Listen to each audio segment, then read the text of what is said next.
Mbukeli nabantu nje phaqa baphawulile ngokulindelekile kumengameli njengoba kuzobe kunenguquko nje.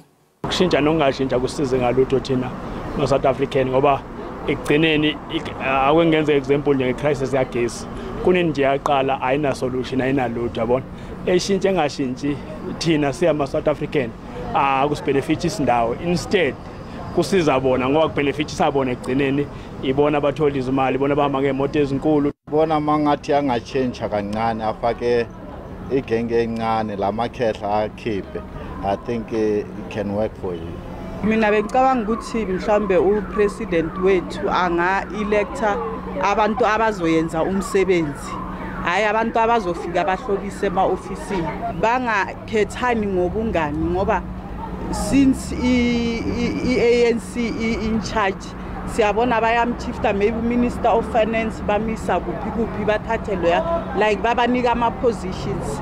I only wish ukuthi upresident afake abantu abazosebenzela because angeke afake abantu angababoni ukuthi angeke basebenze.